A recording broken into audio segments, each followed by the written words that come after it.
Hello farmers, welcome to my channel. Subscribe ಮಾಡ್ಕೊಂಡು video ನೋಡಿ. ಇವತ್ತು ಬಂದು Nashik price. Nashik full down ಆಗಿದೆ.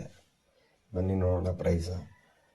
ಇವತ್ತೆರಡು ಕ್ವಾಲಿಟಿ ಬಂದು 50 ರೂಪಾಯಿಂದ 120 ರೂಪಾಯಿ ಆಗಿದೆ.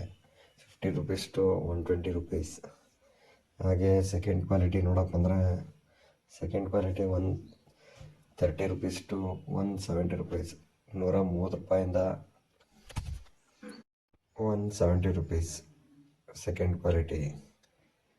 ಫಸ್ಟ್ ಕ್ವಾಲಿಟಿ ನೋಡೋಕೆ ಬಂದರೆ ಟಾಪ್ ಆ್ಯಂಡ್ ಟಾಪು 200 ರುಪೀಸ್ ಆಗಿದೆ ಅಷ್ಟೇ ಓನ್ಲಿ. ಸೊ ನಿನ್ನೆಗೂ ಇವತ್ತಿಗೂ 100 ರೂಪಾಯಿ ಇಲ್ಲ, 100 ರುಪೀಸ್ ಕಮ್ಮಿ ಆಗಿದೆ, ಫುಲ್ ಡೌನ್. ಸೊ ರೀಸನ್ ಬಂದು ಸ್ಟಾಕ್ ಒಂದು ಸ್ವಲ್ಪ ತುಂಬ ಜಾಸ್ತಿ ಬಂದಿದೆ. ಸೊ ಹಾಗಾಗಿ ಫುಲ್ ಡೌನ್ ಆಗಿದೆ. ಹಾಗೆ ನೋಡೋದಾದರೆ ಕ್ವಾಲಿಟಿ ಮೇಲೂ ಬಂದಿಲ್ಲ. ಹಾಗಾಗಿ ನಾಸಿಕ್ ತುಂಬ ಡೌನ್ ಆಗಿದೆ.